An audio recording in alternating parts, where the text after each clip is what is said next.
જય હિન્દ વિદ્યાર્થી મિત્રો અને વાલી મિત્રો, આજે હું Ravindra Sharma, director of infinity science academy, આપની સમક્ષ ગુજરાત બોર્ડની જે 2024ની એક્ઝામ લેવાઈ હતી અને ગુજકેટની એક્ઝામ, એમાં પંચમહાલ જિલ્લામાં પ્રથમ આવનાર વિદ્યાર્થી આપણી સમક્ષ છે અને એના પિતા પણ આપણી સમક્ષ છે. સૌથી પહેલાં વાત કરીએ તો નિકુંજ, જે પંચમહાલમાં ગુજકેટમાં હાઈએસ્ટ માર્ક્સ છે, પંચમહાલ ફર્સ્ટ છે, 116.25 120માંથી એણે માર્ક પ્રાપ્ત કર્યા છે અને બોર્ડની એક્ઝામમાં પણ 12th બોર્ડની એક્ઝામમાં પણ દરેક વિષયમાં 90+ એના માર્ક્સ છે અને એના ટોટલ PR છે 99.64. તો આજે આપણે એમની સાથે વાત કરીને અને એમની તૈયારી વિશે જાણીએ, જેનાથી આગળ 2025 અને 2026 એટલે 2025માં જેમને બોર્ડ, નીટ, ગુજકેટ એક્ઝામ આપવાની છે એ બાળકોને અને વાલી મિત્રોને કઈ કઈ બાબતો ધ્યાનમાં રાખવી અને આપણા ઇન્સ્ટિટ્યૂટે એમને કઈ રીતના હેલ્પ કરી એ વસ્તુ આપણે એમની સાથે ચર્ચા કરીશું. તો સૌથી પહેલાં ચર્ચા કરીએ નિકુંજના પિતાશ્રી સાથે, હરીશભાઈ સાથે. સૌથી પહેલાં હરીશભાઈ, કોંગ્રેચ્યુલેશન્સ તમને. Thank you sir, thank you. હવે મારું એવું પૂછવું છે કે આ બાળકો માટે છે આપણે, કે આવતા જે બાળકો છે, આવતા વાલીઓ છે, એમણે કઈ કઈ વસ્તુઓ ધ્યાનમાં રાખવાની. તો મારો એવો પ્રશ્ન છે તમારથી કે નિકુંજ 2 વર્ષ જે 12th બોર્ડ અને 11th સાયન્સમાં, 11th અને 12th સાયન્સમાં એણે જે તૈયારીઓ કરી, એમાં ઘરે એનો બિહેવિયર પ્લસ કેટલા કલાક એ રીડિંગ, અહીંયા ઇન્સ્ટિટ્યૂટ પરથી એ ઘરે આવે પછીનું એનું રૂટીન, એ બધાય તમે માહિતી આપો તો વાલી જે જોઈ રહ્યા છે એમને પણ ખબર પડે કે કઈ કઈ પોઈન્ટ્સ આપણે ધ્યાનમાં રાખવાના છે. તો સૌથી પહેલાં એ ઘરે કેટલા કલાક વાંચતો હતો, કઈ રીતના વાંચતો હતો અને શું કરતો હતો, એના વિશે જણાવો. નમસ્કાર, મેં હરીશ. તો પહેલાં તો એ જ કહીશ કે જ્યારે મારા બાબો 10મા ભણતો હતો, એનું રિઝલ્ટ સારું આવ્યું. એના પછી મેં વિચાર્યું કે મારા બાબાને, મતલબ ફર્સ્ટ હતો એ રોટરીમાં હતો ત્યારે 10મા પછી મારે 11-12 શું કરાવવું છે આગળ વિચાર્યું. એટલે બાબાને પૂછ્યું, પછી આપણે હતી સ્કૂલ ગોધરામાં 2-3 સ્કૂલ, એની પછી વિચાર્યું એટલે આપણે નાલંદા સ્કૂલ કરી, ત્યાં બાબાને ડેમો ક્લાસ માટે મેં મૂક્યો 11માં. એની પછી એને પૂછ્યું બાબાને કે ભાઈ તને કઈ રીતે, કે મને પપ્પા ફાવે છે તો શું લેવું છે. એના પછી એને B ગ્રુપ લીધું અને એના પછી એને ધીરે ધીરે જે નાલંદા સ્કૂલનો સ્ટાફનો અને બધાનો સપોર્ટ મળ્યો, એ આગળ વધતો જ ગયો એમને. પછી કેવું, સ્કૂલમાં આવે એટલે જ્યારે એનો સ્કૂલનો ટાઈમ પૂરો થઈ જાય પછી એ ઘરે આવતો હતો, એટલે નાહી ધોઈ બધું ફ્રેશ થયા પછી એનું જમ્યા પછી કેવું કે બુક જ લઈને હોતો હતો. મોબાઈલનો યુઝ ઓછો, પણ મતલબ બુક એની પાછળ એની મહેનત જ ચાલુ હતી. હવે એમને એક વસ્તુ મસ્ત બોલી છે અહીંયા, મોબાઈલનો યુઝ. કેમ કે કોરોના પછી આ સૌથી મોટો પ્રશ્ન આવે છે બધાના મનમાં કે કેટલા કલાક મોબાઈલ યુઝ કરવો, શું કરવું, કેટલું કરવું. તો નિકુંજ કેટલા કલાક મોબાઈલનો યુઝ કરતો તો એમને એક વસ્તુ બોલ. હવે હું એમને પ્રશ્ન પૂછું છું કે નિકુંજ રેગ્યુલરલી કેટલા કલાક મોબાઈલ યુઝ કરતો? મોબાઈલ તો સર કેવું કે એના જે ભણતર માટે એના માટે જ યુઝ કરતો હતો, બીજું કોઈ કામ માટે નહીં. બરાબર, આ વાત બધાએ ખાસ ધ્યાનમાં લેવાની છે કે મોબાઈલનો મિનિમમ યુઝ કરવાનો છે. Minimum in the sense A use કરતો હતો તો પોતાના કામ માટે, જેમ કે ભણતરને લગતું, અને દિવસમાં કલાકોમાં બી નહીં. એ કેટલા કલાક અંદાજન મોબાઈલ યુઝ કરે? મોબાઈલ એ ભણતર માટે જ, બીજા કામમાં કોઈ જ નહીં. કોઈ કામ નહીં, એટલે બહુ ઓછું યુઝ કરવું, એટલે દિવસમાં અડધો કલાકથી કલાક, વધારે નહીં. હવે બીજું, એ ઘરે એનું બિહેવિયર કેવું હોય તમારી સાથે? ઘરે તો કેવું કે સર અમારે વધારે એને કેવું જ ન પડતું કે જ્યારે સ્કૂલમાંથી આવે એટલે ફ્રેશ થઈ જમ્યા પછી એને બુક અને એ નોન સ્ટોપ વાંચતો જ હોય. અમારે એને કે ભાઈ આ તું કરે નહીં, વધારે પ્રેશર કશું જ નહીં, પણ એના ધ્યાન કે મારે આગળ ભણવું છે, મતલબ ચાલુ જ રહેતું હતું. અને ટાઈમ રાત્રે બી કેવું, રાત્રે જમ્યા પછી અમે તો કદાચ ઊંઘી જઈએ, પણ એ 1-1.5 વાગ્યાની રીતે જ વાંચીને પછી એને કંઈક ઊંઘ આવી ગઈ તો બંધ કરીને લાઇટો બંધ કરીને ઊંઘી જાય. અમારે કશું કેવું જ નહોતું પડતું એના માટે. હવે આ વસ્તુ હરીશભાઈ એક બહુ જ મસ્ત વસ્તુ બોલી છે કે એને કહેવું ન પડે. તો આપણે પણ આ વસ્તુ સ્ટુડન્ટ્સ જેટલા બી જોઈ રહ્યા છે એ વાત આ નોટ કરજો કે નિકુંજને કહેવું નહોતું પડતું. દેટ મીન્સ વોટ, કે એને ખબર છે કે એણે કેટલું એચિવમેન્ટ કરવું છે અને કેટલું એને સ્ટડી કરવું છે. તો આપણે આ વસ્તુને ધ્યાનમાં રાખીશું. બીજું એક વસ્તુ હજુ કે ભાઈ નિકુંજ 2 વર્ષ દરમિયાન કોઈ જીદ કરતો હતો કે મારે આવું જોઈએ, અહીંયા ફરવા જવું છે, આ વસ્તુ જોઈશે? ના, એ એવું તો નથી કરતો. વચ્ચે 1-2 વખત કે બાઇક, તો મેં એને શું કીધું હતું, તને બાઇક મારે અપાવવાની, પણ ક્યારે આ 12 પતી જાય પછી જ, બરાબર. એટલે હું જ અત્યાર સુધી કોઈ ગાડી મેં બાંધી નથી. જાતે જ આવતો હતો, જાતે જ એની પાછળ જ દોડતો હતો, તને લઈ આપવાની એમ.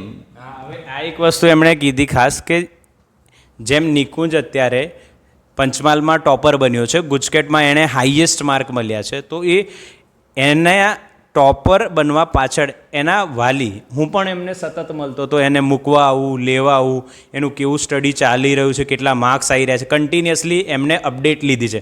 તો જેટલી મહેનત નિકુંજની છે એટલી જ મહેનત એના વાલીની પણ છે, બરાબર. હવે આપણે થોડીક વાત નિકુંજ જોડેથી પણ કરીએ કે ભાઈ આપણો અહીંયા એનું કઈ રીતની પ્રિપેરેશન છે ત્રણેય વિષયની, ફિઝિક્સ, કેમેસ્ટ્રી અને બાયોલોજી. હવે નિકુંજની નીટ પણ એકદમ સરસ ગઈ છે, એમાં ખાસો સ્કોર 600+ એના જવાના છે એવું અમે કેલ્ક્યુલેશન છે, અને ભગવાનની દયા છે જ, અને સરસ સ્કોર જશે ને એ MBBSમાં જવાનો છે. તો હવે નિકુંજને આપણે પૂછીએ કે એણે દિવસમાં ત્રણેય વિષયને કેટલા કલાક આપ્યા અને કઈ રીતના આપવા જોઈએ? એ તો હવે આપણે દેખીએ તો આપણા કયો સબ્જેક્ટ વીક છે, કયો સ્ટ્રોંગ છે એના પર છે.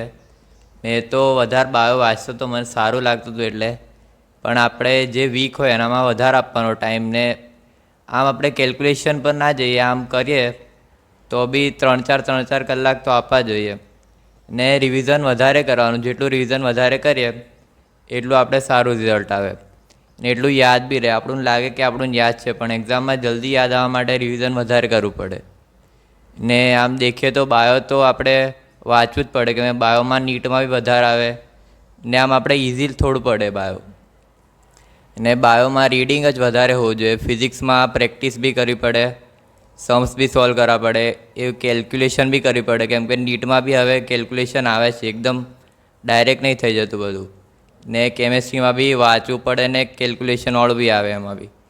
એટલે આપણે ત્રણેય સબ્જેક્ટને ઇક્વલ ટાઈમ આપીએ તો થઈ જાય, ને જે વીક હોય એને થોડો એક્સ્ટ્રા ટાઈમ આપી જવો અલગથી. એવી રીતે હવે આપણે જાતે એડજસ્ટ કરવું પડે, આપણે કયું વીક છે, કયું સ્ટ્રોંગ છે એના પર. હવે નિકુંજે બહુ મસ્ત વસ્તુ કીધી કે તમારે નક્કી કરવાનું છે કે કયો સબ્જેક્ટ તમારો વીક છે. જેમ કે એને ત્રણેય વિષય સરસ આવડતા હતા, ફિઝિક્સ તો મેં એને કરાયું તો સરસ જ કરતો હતો, મને વિશ્વાસ જ હતો કે આરામથી સરસ સ્કોર કરશે નીટમાં, ગુજકેટમાં બી એના 38.75 છે. ત્રણેય વિષયમાં સરખા છે 40માંથી. એટલે પંચમહાલ ટોપર ગુજકેટમાં બનવાનું એનું સૌથી મોટું આ રીઝન છે કે ત્રણેય વિષયમાં એના માર્ક્સ બરાબર આવ્યા છે, સરખા આવ્યા છે. કદાચ થોડા આગા પાછા હોઈ શકતા હતા, પણ એના ત્રણેયમાં સરખા છે.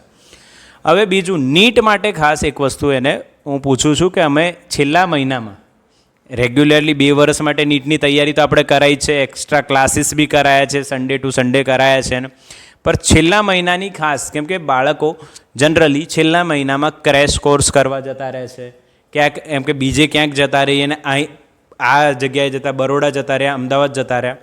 છેલ્લા મહિનામાં શું કરવું જોઈએ? જેમ કે એના 500-550 માર્ક્સ આવતા હતા. હવે એણે છેલ્લા મહિને અહીંયા શું કર્યું, આ સંસ્થામાં આવીને એણે કઈ વસ્તુ ફોલો કરી, એનું ખાસ આપણે પૂછે કે ભાઈ નિકુંજ છેલ્લા મહિનાની નીટની તૈયારી વિશે થોડું ગાઈડન્સ આપણને આપે. લાસ્ટ મંથમાં તો આપણે જે આખા વર્ષનું થયું હોય એ જ આવે, કેમ કે આપણે પહેલાંથી શરૂઆત કરીએ તો કશું ના થાય. છેલ્લા મંથમાં રિવિઝન જ હોય ને મેક્સિમમ પ્રેક્ટિસ કરવાની, કેમ પેપર સોલ્વ કરીએ આપણે ને એક ટાર્ગેટ સેટ કરીને, ટાઈમ ટાર્ગેટ, માર્ક્સનો ટાર્ગેટ ના રાખવું જોઈએ કે મેં માર્ક્સ ટાર્ગેટ કરીએ તો એનાથી ઓછા જ આવે આપણને લાગે એના કરતાં. એટલે આપણે ટાઈમમાં, કેમ કે 3 કલાક હોય એમાં આપણે ત્યાં જઈએ તો બધું સાઇન બાઇન કરવાનું, એટલે થોડો ટાઈમ જાય ને ત્યાં પ્રેશર બી થોડો વધારે હોય. એટલે આપણું ટાઈમ 3 કલાક હોય પણ થોડો ઓછો લાગે આપણને.